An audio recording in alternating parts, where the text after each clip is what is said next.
inquietud en este panel es hablar del futuro de las ciudades inteligentes en México.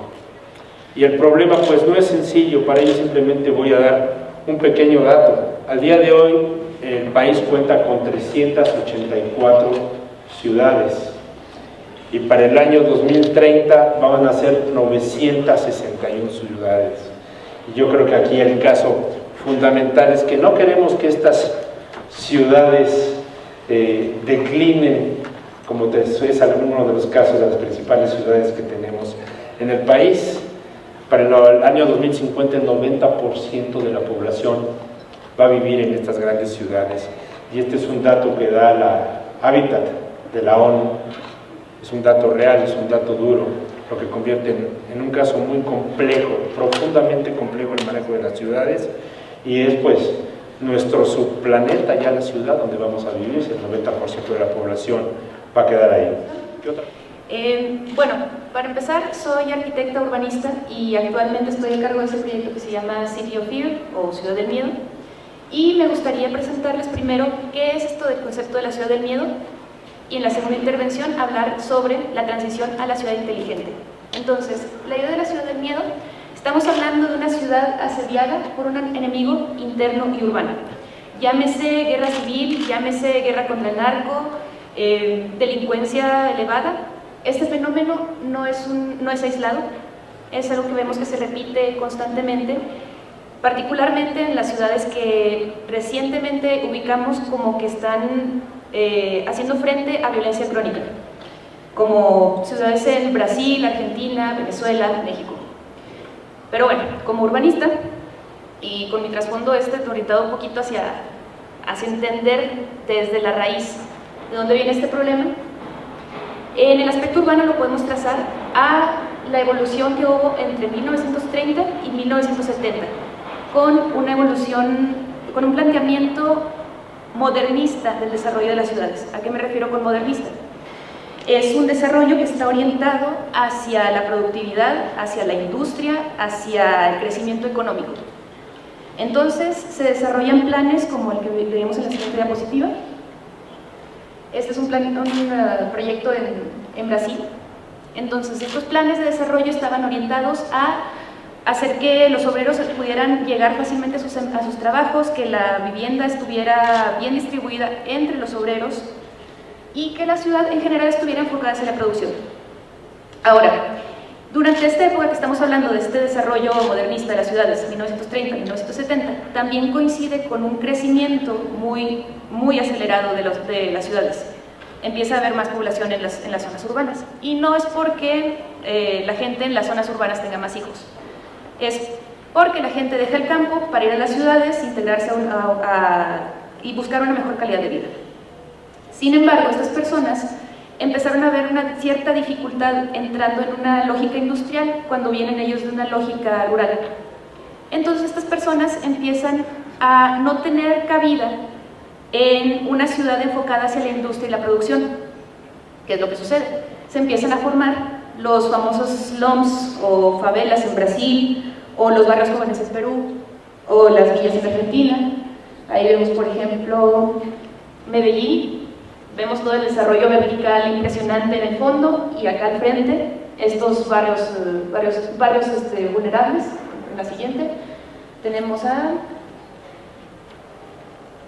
tenemos Paraisópolis de un lado y Morumbi del otro lado. Esto es en Sao Paulo. La siguiente diapositiva. Tenemos el muro en Pamplona Alta, en Lima, Perú. Gente que trabaja en el vecindario un poco más afluente, del otro lado de esta barda con púas, que tiene que hacer 2 horas de camino porque la gente encuentra que de esa colonia vienen criminales. Y pues, por supuesto, Santa Fe en la Ciudad de México. Entonces vemos esta dicotomía que se genera entre la ciudad formal, que es la ciudad que tiene derecho, o los ciudadanos que tienen derecho a vivienda, transporte, comercio, acceso al empleo, industria, etc.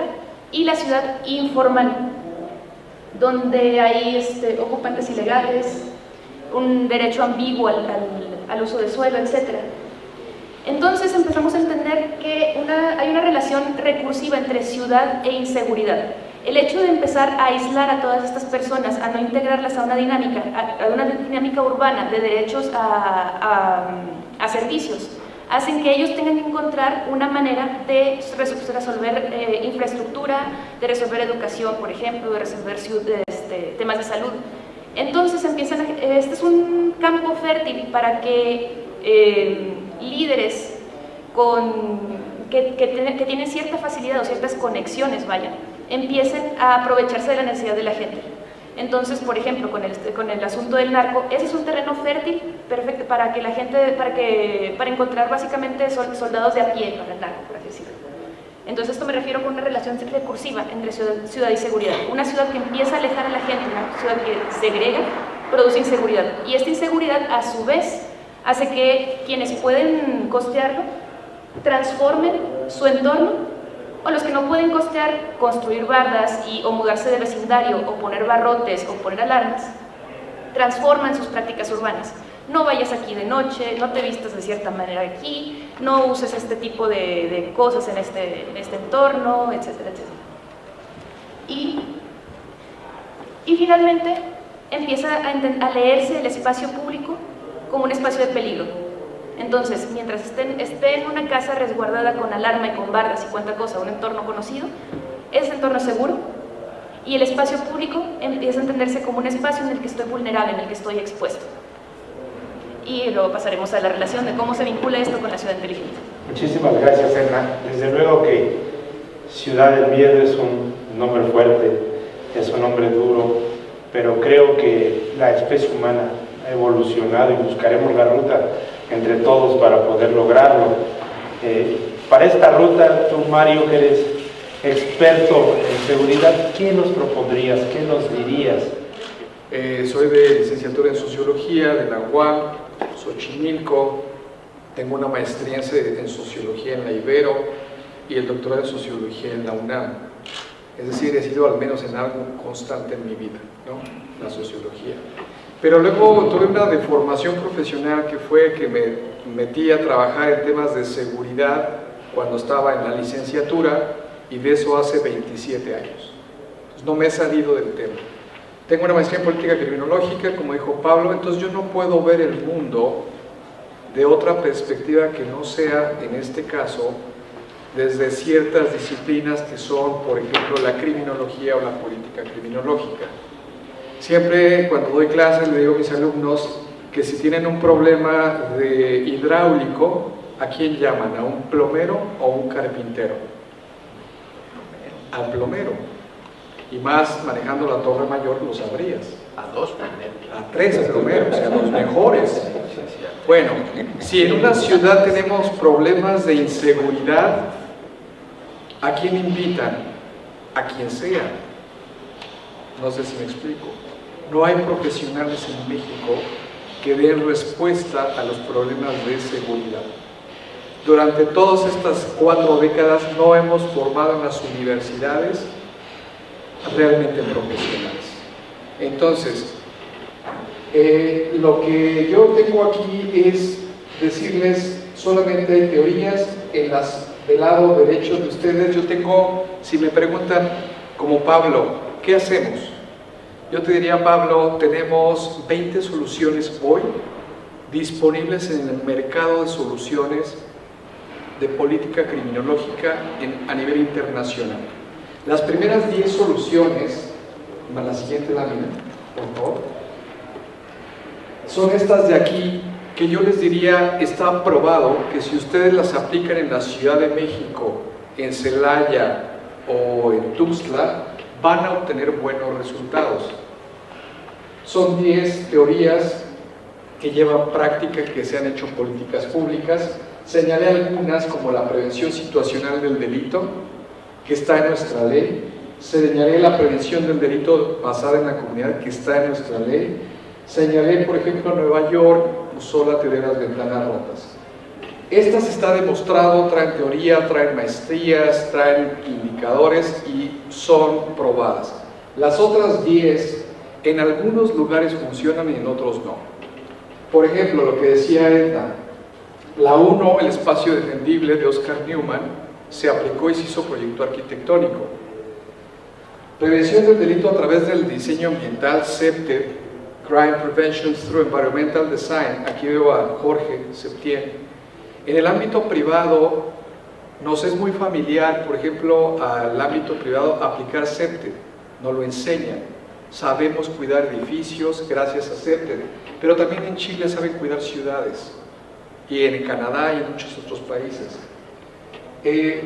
Hoy no podemos hacer nada si no tenemos el análisis espacial, usando los nuevos sistemas de información geográfica, que si no sé si los han visto, todo lo que era antes GIS, sistemas de información geográfica, hoy es obsoleto. ¿Por qué? Porque nos hacía falta una coordenada, la Z. Si yo recibo una llamada del 911 de la Torre Mayor, no me resuelve el problema.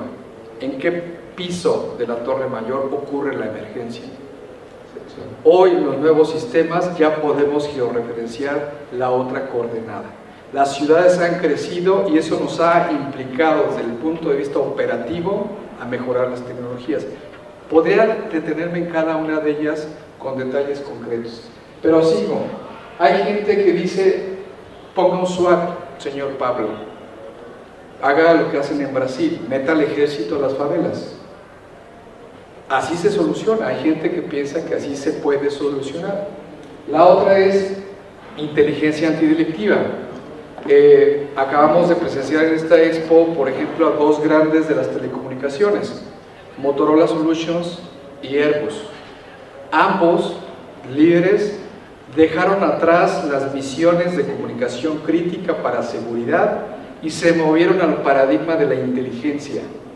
Hoy se conectan biometrías con bancos de licencias, con semáforos, todo el Internet de las cosas. ¿Y dónde se guarda eso? ¿En qué servidor? En ninguno, en la nube. Entonces, se acabó la separación entre la seguridad física y la digital. Entonces, eso viene en esa parte. Y para cerrar, la 9, la militarización. Hay gente que piensa que la policía no alcanza, es ineficiente, es corrupta y es necesario sacar una ley de seguridad interior para darle mayor certeza jurídica a las Fuerzas Armadas y entonces resolver un problema de seguridad con Fuerzas Armadas. Es una opción. Brasil lo está haciendo. Hace 2 meses, menos de 2 meses, Medellín entró en crisis y la reunión a medianoche fue el secretario de Seguridad y Convivencia de Medellín con el secretario de la Defensa de Colombia para ver cómo van a operar la seguridad en lo que alguna vez fue un ejemplo, que fue Medellín.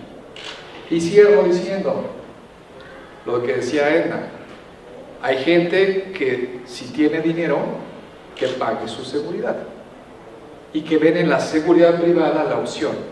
¿Cuál es el problema de la seguridad privada? Precisamente lo que decía Edna, la segregación, la exclusión. La tendencia de nuestras ciudades es a construir islas de seguridad y corredores de seguridad que las conecten. Yo estoy seguro adentro del centro Banamex. Sales del centro Banamex y ya no te garantizo tu seguridad. Entonces no podemos vivir en ese tipo de estructuras.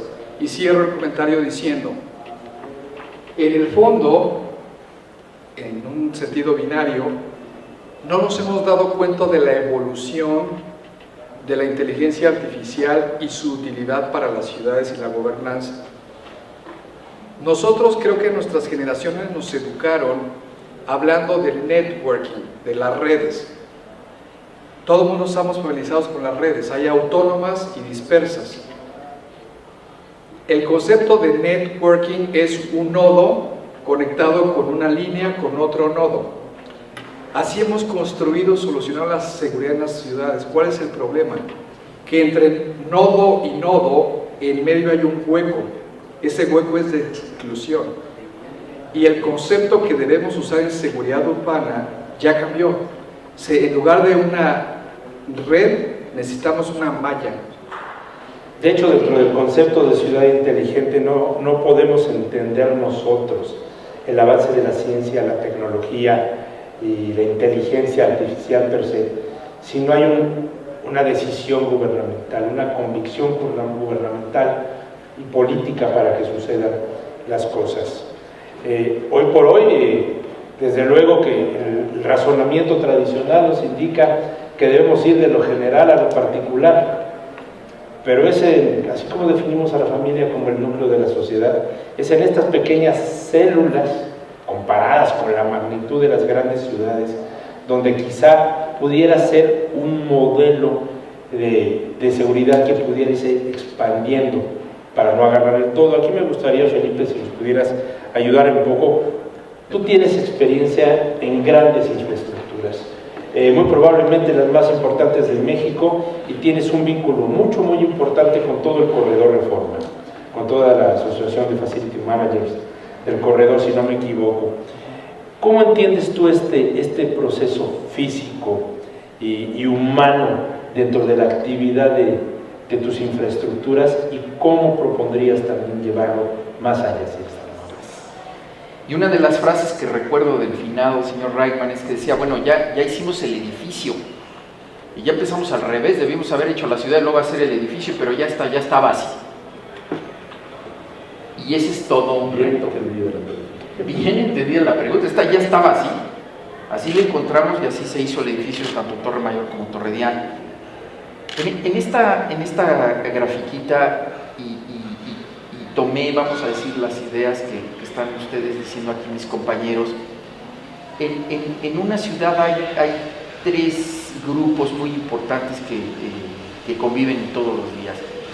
Indudablemente las empresas comúnmente formado por gente, la sociedad civil, la gente que estamos en esto, el gobierno que también está formado por gente, y estos tres elementos siempre tienen una interacción diaria en todo lo que hacen, en todo, en su trabajo, en su convivencia, en viajar, en asistir a un foro como este, en ir a la educación, etcétera, etcétera. Entonces en la parte de arriba ven esto que es la línea del tiempo, y yo creo que aquí nos va a poder ayudar el panel. El tiempo juega un papel muy importante, nosotros lo controlamos, es decir, la velocidad que queremos del avance de lo que queramos lograr tiene que ver con el compromiso y qué velocidad le damos al tiempo para ajustarnos y el tiempo para cambiar. Una sociedad que no se compromete a buscar el cambio, pues lo va a esperar perennemente. Entonces creo que este es un ejemplo de que estamos haciendo algo aquí, ¿no? No estamos esperando a que alguien lo piense, estamos planteándolo, entonces podemos acelerar esa línea de tiempo. Por otro lado, cuando estos tres entes están funcionando, hay una evolución diaria en el tiempo, por supuesto, de sus requerimientos y modelos. No es lo mismo las empresas de hace 50 años a las que tenemos ahora.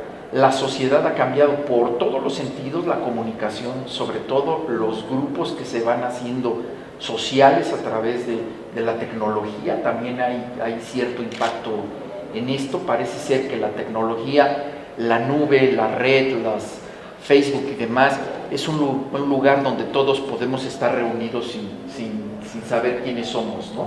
Entonces hay ahí como un subconsciente que está ahí trabajando. Un metaverso. Exactamente. Entonces, después de que evolucionen estos requerimientos y modelos, hay que evolucionar la sociedad en su conjunto.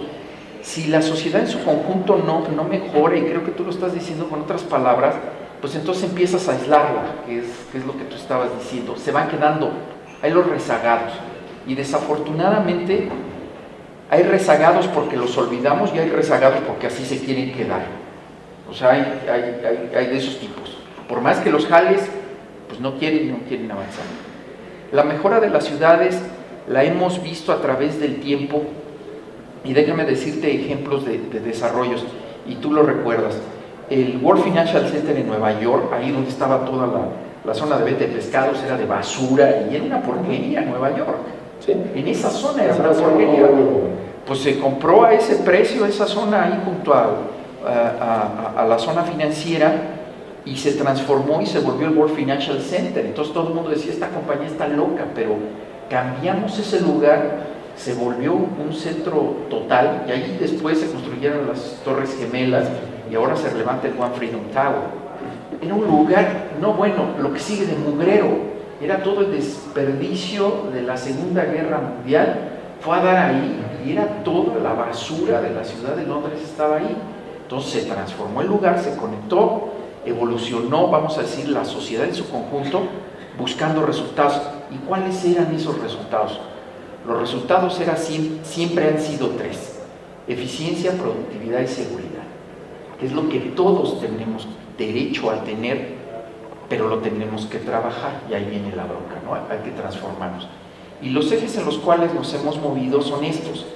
La inteligencia humana definitivamente es la partida de todo esto. Esa inteligencia que nos permite seleccionar el bien mayor. El autocuidado, es decir, vamos cuidando lo que estamos haciendo, vamos cuidando lo que estamos desarrollando. Tecnología, innovación, infraestructura, cultura, educación, información, experiencias previas.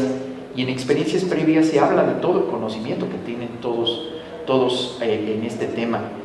El confort que también queremos lograrlo. El confort no significa lujo, eso hay que tener mucho cuidado. Y el equilibrio social.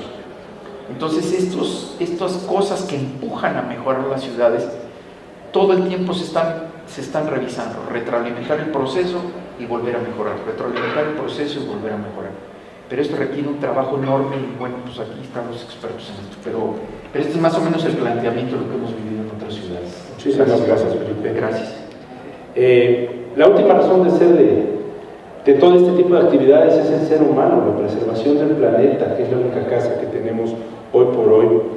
Y es muy importante ver, hablabas de esta gente que sí se puede ayudar, pero hay quien no se deja ayudar.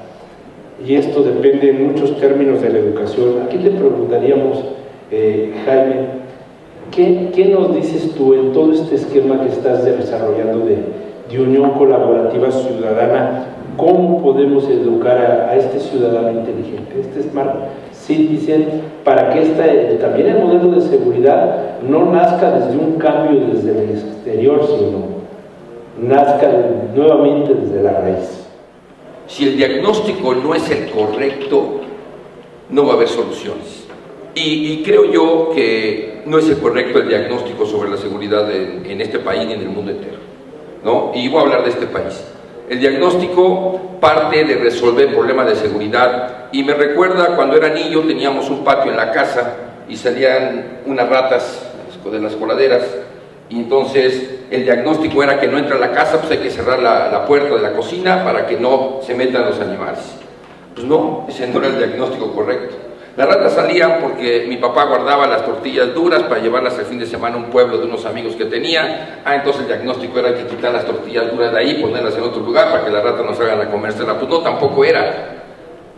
O sea, el problema es de que las ratas salían de algún lado. Y lo que había que hacer era cerrar el lugar para que las ratas no entraran y se fueran a buscar a otro lado. El problema en nuestro país, el problema de seguridad, es un problema de voluntad política. O sea, lo platicaba hace rato con alguien de la Policía Federal y de la Procuraduría, y les decía, el problema es que en las negociaciones que se hacen normalmente, todos los candidatos a la presidencia, a lo que sea, a la hora que hago una negociación a cambio de que tú me apoyes económicamente o con tus grupos, entonces yo te voy a otorgar alcaldías, gobiernos, etcétera, etcétera. Y cuando estas personas escogen a sus candidatos, nadie piensa en el mejor, ni en el más honesto, ni en el más honrado, ni en el más capaz, sino piensan en sus socios, en los que tienen relaciones, en los que hacen negocio. Entonces no tenemos la voluntad. Estaba en la Comisión Nacional de Seguridad, y en esta Comisión Nacional de Seguridad estaba en la coordinación de asesores, y me toca hacer toda la investigación de Frontera Sur. Y pues descubro de que el 87% del armamento, de las balas, de la droga, de la trata, entra por Frontera Sur, el aeropuerto de Cancún, que es la coladera más grande del mundo, el número 1 del mundo. No tenemos ningún control de seguridad porque Policía Federal, se cambia toda la Policía Federal y en 15 días otra vez es el mismo problema, ¿no? Y mientras que nos encontramos cuando hicimos el estudio de los mejores aeropuertos del mundo, que Heathrow, por ejemplo, tenía 7 niveles de controles. Desarrollamos todo un modelo de una frontera tecnológica, y después de que desarrollamos coordinaba yo al Ejército, a la Marina, Policía Federal, Comisión Nacional de Seguridad. ¿Y qué fue lo que nos encontramos? Se presentó el proyecto y por supuesto que allá arriba, de arriba, pues nos dijeron, no, hay que parar. Voluntad, eso es lo primero, ¿sí? No existe una voluntad política. Y eso es lo que tenemos que resolver realmente. Si no es lo que estamos haciendo acá arriba, qué bueno que existe todo esto que está acá arriba, qué bueno por la situación que vivimos. Y la segunda son los seres humanos, la actitud de nosotros, nuestra posición como personas, qué queremos en el futuro. Por eso se llama unión colaborativa la vicepresidencia en la que estoy.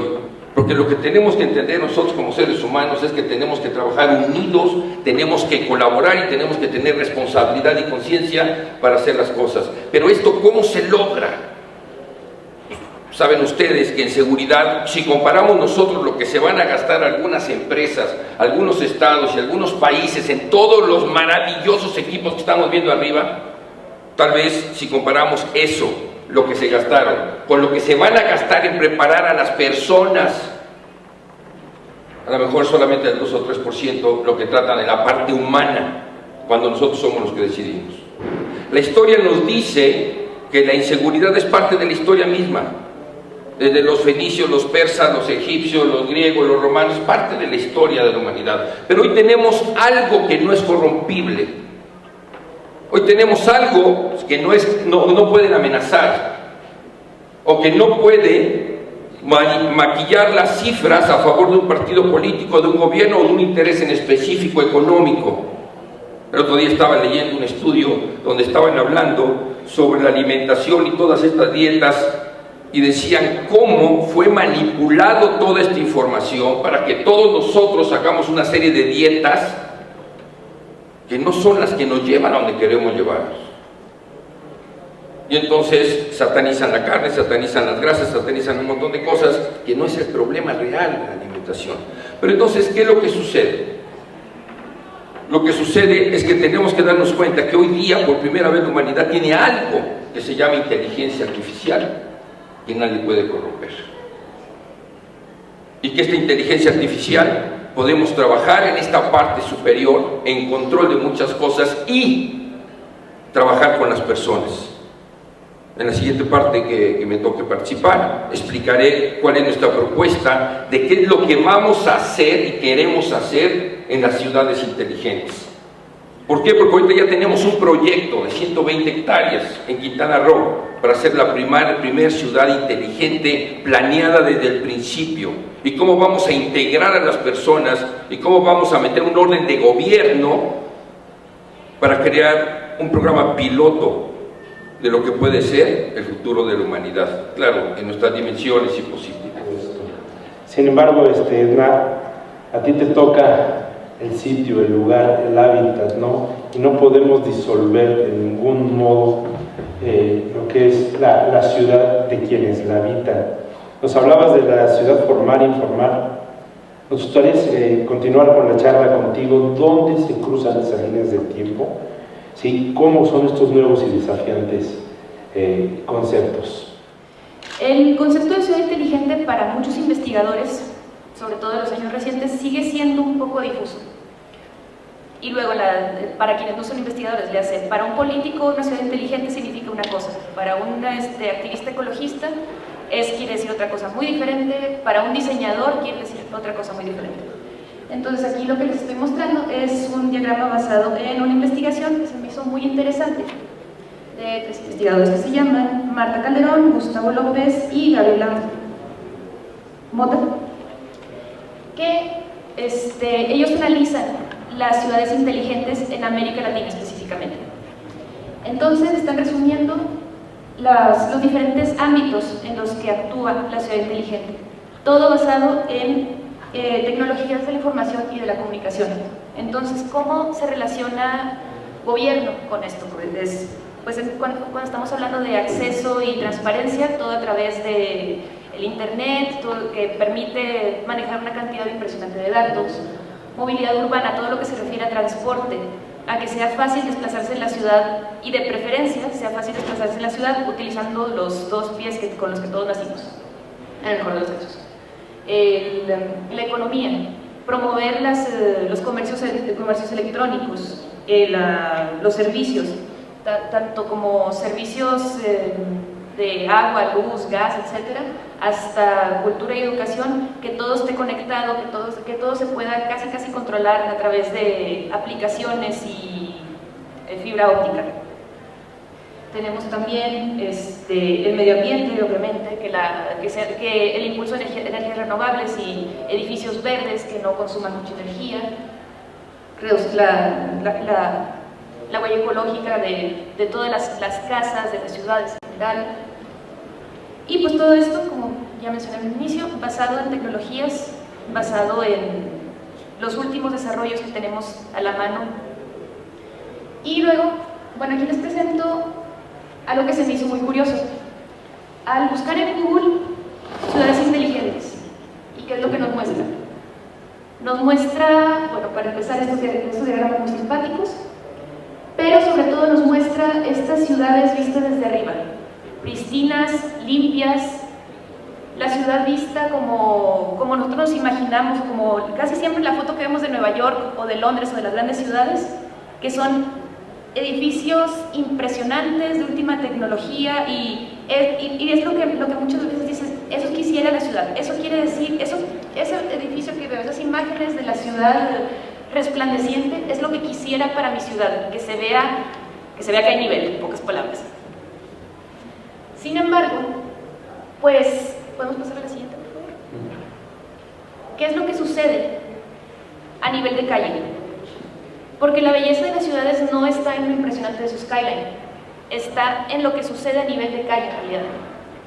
Entonces, aquí volvemos otra vez al discurso de la segregación. ¿Por qué? Porque veíamos que históricamente la inseguridad es producto de la segregación, es producto de esta desigualdad en las ciudades latinoamericanas. Y por muy innovador que sea el discurso de la ciudad inteligente, utilizando tecnología de punta y todos estos enormes recursos que tenemos al alcance de un smartphone, seguimos teniendo un discurso que le da valor de ciudadano inteligente, digital, de la nueva era, nada más a quien tiene acceso a ese recurso digital. Entonces, en América Latina sobre todo, los retos de las ciudades inteligentes es tratar de salvar esas brechas sociales y tecnológicas. Brechas sociales, estamos hablando de que, pues, con este discurso de la ciudad inteligente, estamos dejando, ahorita no nada más estamos dejando fuera a una parte de la ciudadanía, la estamos invisibilizando. Léase, si no tienes un smartphone, si no estás conectado a Facebook, si no estás conectado a Twitter, tú no existes como ciudadano. ¿Qué es lo que va a suceder? Lo mismo que sucede con los planteamientos modernistas de la ciudad de los años 30, 40, 60, que la ciudad era hecha para la producción, para la eficiencia industrial y la producción económica, y si tú no estabas en esa lógica, como ciudadano te mandaban un poquito, pues digamos, a la periferia.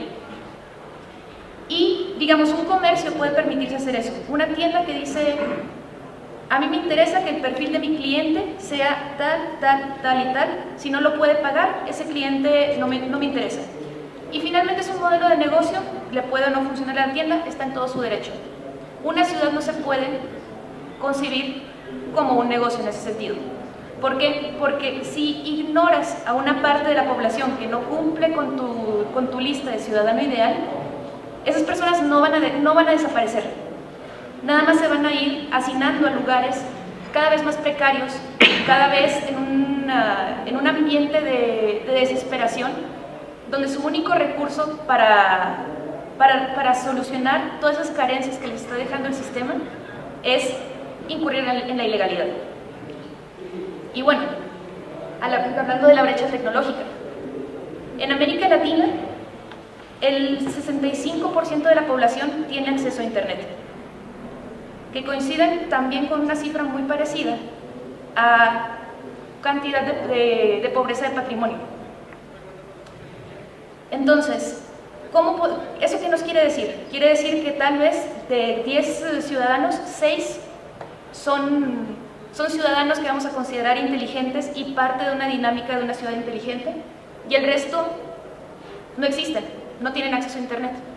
Y de hecho, este problema incluso se ve en países en Europa, sobre todo, por ejemplo, donde ahí el porcentaje de personas que tienen acceso a Internet es el 98%.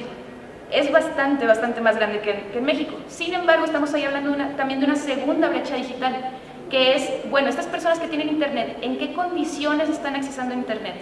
¿Para qué realmente lo usan? ¿Lo están utilizando para todo su potencial o nada más para comunicarse o nada más para subir fotos? ¿Realmente es alguien que pueda integrarse a esta dinámica de controlar y ver todo cómo funciona su ciudad a través de una app, que pueda solucionar todos los servicios de los cuales depende a través de un smartphone? No necesariamente toda la ciudadanía tiene esa capacidad.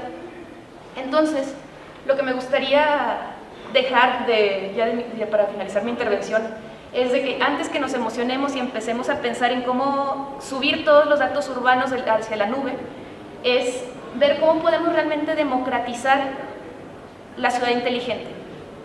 Y cuando estamos hablando de la ciudad inteligente, hay que preguntarnos realmente quiénes son esos ciudadanos, a quiénes estamos dejando fuera, y sobre todo cómo los podemos empezar a incluir.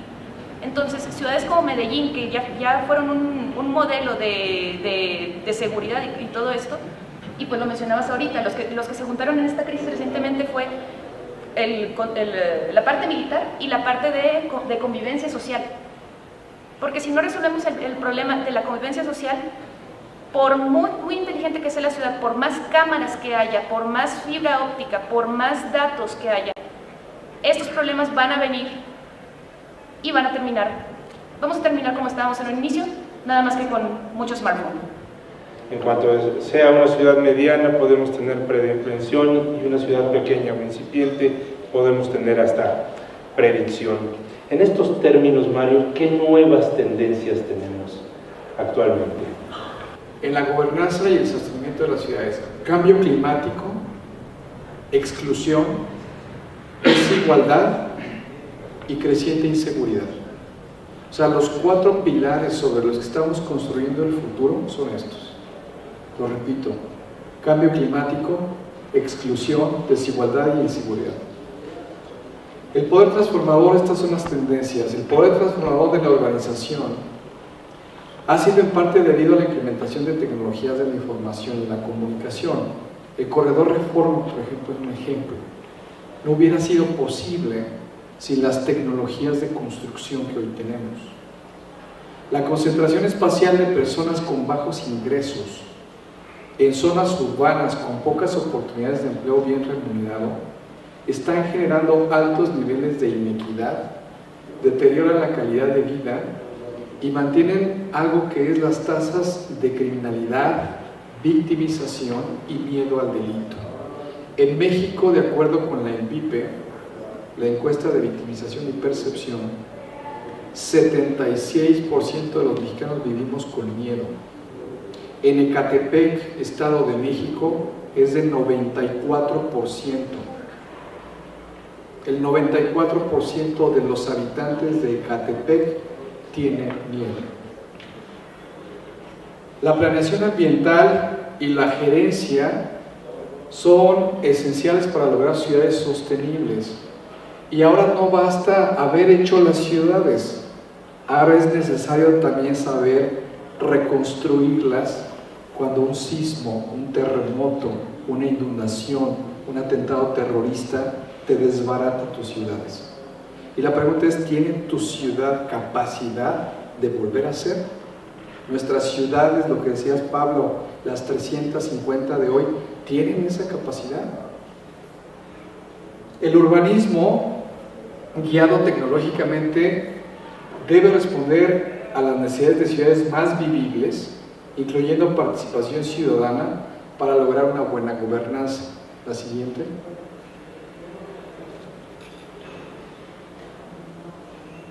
Yo veo rapidísimo, lo mencionaba yo en mi discurso de inauguración en Expo Seguridad, ¿qué tenemos que hacer o cuáles veo yo que son los puntos?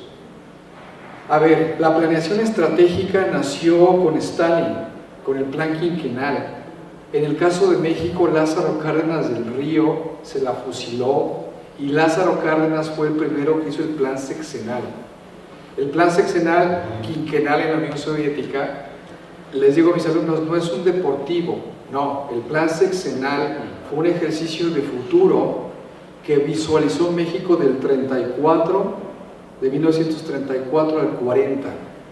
Y tenemos esa costumbre en México de cada 6 años hacer esa planeación. Bueno, hoy tenemos que hacer planeación estratégica en tu casa, en tu pequeño negocio, en tu empresa, es decir, ya todos tenemos que hacer planeación estratégica.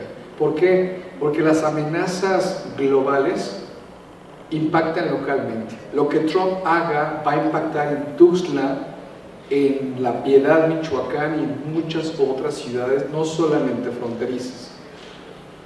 Sistemas de información oportuna. El año pasado tuvimos saqueos. Según la ANTAD, casi 600 tiendas de la ANTAD registradas tuvieron saqueos. Estamos aquí varios en un chat, Jorge, varios chats de seguridad. Si tú recuerdas cómo eran en enero, a mí me daba una especie de impotencia ver a los responsables de seguridad de empresas transnacionales compartiendo información falsa por un WhatsApp. Que está un coche incendiado en la carretera de Celaya, no pases por Celaya, no, pero era de Burundi.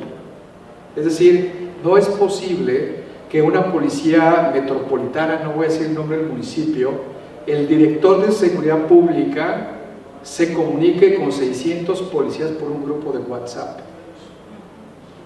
Podría darles miles de ejemplos. Necesitamos verificar minería de datos. Lo reto a cualquiera que use WhatsApp que encuentren el WhatsApp que alguien les mandó hace 2 días. Nunca lo van a encontrar. Imagínense un policía, una foto, una placa. O sea, esos sistemas rudimentarios, eso no podemos trabajar así.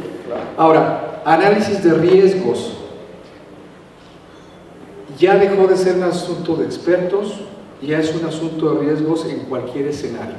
Yo no puedo tener una finca de aguacates en Michoacán si no analizo el riesgo de las extorsiones, de los robos, etc. Quien quiera poner un negocio en ciertos estados de la República, forzosamente hace un análisis de riesgos. Fortalecimiento de capacidades. No tenemos ni la gente, ni las técnicas, ni los dineros para hacer cosas. Visión integral. Se acabó la división donde estaba el jefe de seguridad física, el de accesos. Hoy necesitamos una visión integral donde el Chief Security Officer, o como le quieran llamar, tiene que cuidar en una empresa que no le secuestren o maten a su principal, la puerta, la información, la reputación. Es decir, tiene que saber de todas las seguridades. Y obviamente tenemos que cuidar lo de siempre, las personas, los bienes, la información, la logística, la infraestructura. ¿Qué vamos a hacer? No podemos solos nadie, lo que dice Jaime. Y de ahí la importancia de tu área dentro del instituto. La colaboración. Yo estoy usando de unos años para acá esta palabra de cooperación, pero no es la cooperación que siempre hemos visto, sino que deliberadamente le pongo un guión. Es una cooperación. Pongo ejemplos siempre y rápidos. San Pedro Garza García, Nuevo León, tenía 1200 cámaras el C2. Con un aditamento tecnológico, conecto las de las empresas, farmacias, centros comerciales, y entonces yo, comercio, pago la conexión de datos, el Estado, el gobierno me da el dispositivo y yo comparto imágenes de mis cámaras al C2. Y un sistema precario de 1200 se transforma en un sistema de cooperación, en un sistema de casi 4000 cámaras. Cooperaciones se refiere en muchos aspectos. Finalmente, la revolución de procesos y tecnologías. En esta expo ustedes lo van a ver, lo hemos visto. La expo de este año, del 2018, no es, y créanme, lo llevo 10 años en esta expo seguridad. Esta expo de este año no es la que vimos el año pasado. Esta es la primera expo que a mí me toca ver, y acabo de estar en la de Las Vegas hace 3 semanas, que es la más grande a nivel internacional. van a ver en un pabellón de drones, un pabellón de ciberseguridad, y todas las soluciones tienen hoy que ver con el Internet de las Cosas, con el análisis de grandes cantidades de información, con el nuevo estándar que es la Long Term Evolution, que ya es un estándar en seguridad en este país, y las aeronaves no tripuladas de diversa naturaleza. Es decir, si toda esa tecnología no tiene un objetivo y pone al ser humano en el centro, el gran riesgo que se corre es, y la gran pregunta es, ¿quién maneja los algoritmos de este escenario de futuro? ¿Quién maneja las biometrías del rostro que les acabo de reconocer cuando entraron a este centro? ¿Sí me explico? Entonces viene un cambio tecnológico muy importante, que es, para que la tecnología no seamos rehén de ella, tenemos que regresar el poder de la información a los usuarios. De lo contrario, estaremos en un gran riesgo de que esta tecnología esté por encima de los valores y de los intereses humanos. Y finalmente, esto que estamos haciendo en este salón, de ahí la gran importancia del instituto, es una cultura de la seguridad. Y finalmente ya, creo que ya con esto cerramos, vienen retos externos que ya para no lo dejaré, si tengo otra intervención, mejor para darle oportunidad a otro colega, y con eso cerraría yo después, Pablo, si me permites. Lo que estamos siempre viendo en una edificación es que siempre hay el que lo vive, el inquilino, el grupo de personas que está ahí, los que lo visitan, los que le proveen servicios y los que trabajan en el edificio, en la edificación, para dar este día a día. Pero estos 4 componentes que se dan en cualquier lado, si lo cambias inquilinos, si lo cambias a un hospital, pues son los pacientes, si el staff de ese edificio no son los pacientes, son el equipo médico y son toda la gente que da ahí soporte, etcétera, etcétera. Los ponemos en el mismo nivel, o que aquí no hay una diferencia entre el que tiene más o el que sabe más o el que...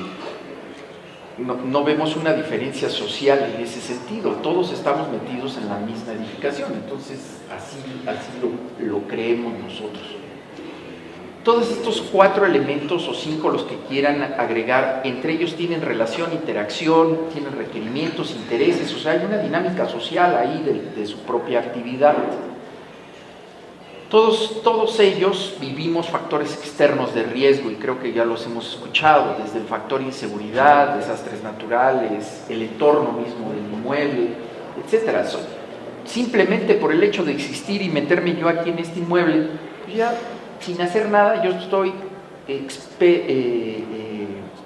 expuesto a tener un factor de riesgo externo. Yo no tengo nada que ver en el asunto.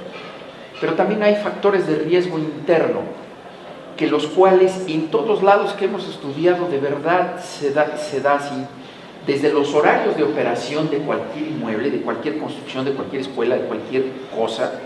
No es lo mismo que una instalación opere 24 horas, que nada más opere, voy a irme al mínimo, a que nada más abra 3 horas, o sea, entre más tiempo de operación estés, más riesgo estás tomando. No es lo mismo que tú seas una oficina en la cual se produce material editorial a que seas un banco, o sea, las actividades son totalmente distintas y hay un riesgo, hay un atractivo diferente.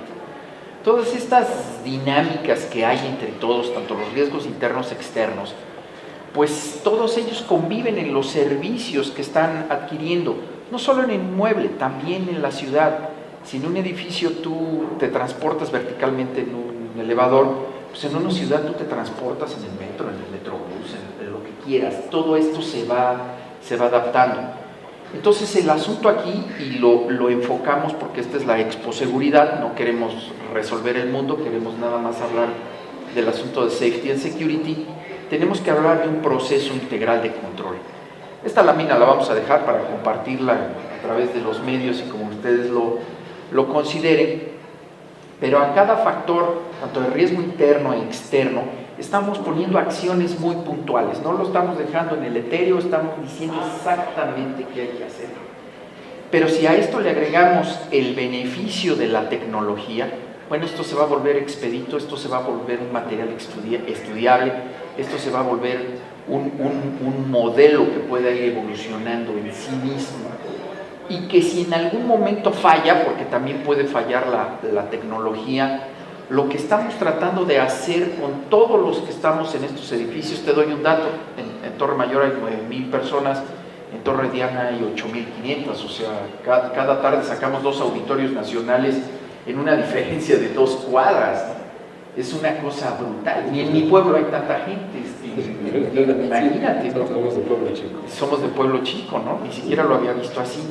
Pero lo que estamos tratando de hacer con cada una de las personas que nos hace el favor de seleccionarnos como inmueble para ir a desarrollar su actividad económica diaria, es que comprendan el concepto, que adquieran esa responsabilidad, porque el edificio no se los va a cambiar, Reitman no lo va a hacer y esto no, ni yo mismo puedo. Tengo que explicarle la situación, que todos somos iguales, que necesitamos actuar en favor de la seguridad en este sentido, y como otros, también hablamos de sustentabilidad, también hablamos de convivencia, también hablamos de responsabilidad social, pero estoy hablando exclusivamente de seguridad. Nadie nos va a venir a proteger. En tu protección está en tu actitud, está en tu manera de comprometerte, está en tu manera de seguir ideas, procesos que pueden ser enriquecidos en el día a día, pero es precisamente volver a lo básico. Las personas hacemos el cambio y las herramientas, modelos, tendencias y cuestiones que hay en la modernidad de este planeta, pues tenemos que aprovecharlas, ¿no? Si hay una nueva herramienta, pues hay que usarla, por eso se llama herramienta. Pero lo que estamos haciendo es, en estos edificios, que cada persona que llega ahí entra de una manera, lo cultivamos y tratamos de transformarlo y comprometerlo con él mismo, con su pequeño espacio social, de manera de que se vaya replicando esto hacia afuera. Una vez que has trabajado, has tenido oportunidad de estar en estos edificios, tú sales como un nuevo ciudadano, estás con una visión de ese ciudadano que se necesita para que sea terreno fértil de todas estas grandes tendencias que estamos oyendo, ideas. No seas el poseedor de la verdad, sino que veas hacia dónde vamos, que les enseñemos esa posibilidad de mejorar a través de la convivencia y de nosotros mismos, que sean receptivos y ellos a su vez afecten a su familia, sus familias al vecindario, el vecindario a la colonia, y así poder ir creciendo. Es una contaminación positiva. Es una contaminación positiva, tú lo acabas de decir de esa manera, y este es el proceso en materia exclusivamente de Safety and Security, que creo que este es el tema del panel, que nosotros estamos aportando porque no hay escuela de ciudadanos, nos los mandan muy mal educados, de verdad. Nada más para darles un dato. En Torre Mayor, en un año, bueno, llevamos ya 14 años funcionando, no ha habido un solo choque de panel, pero de inquilinos chocan 10 al mes.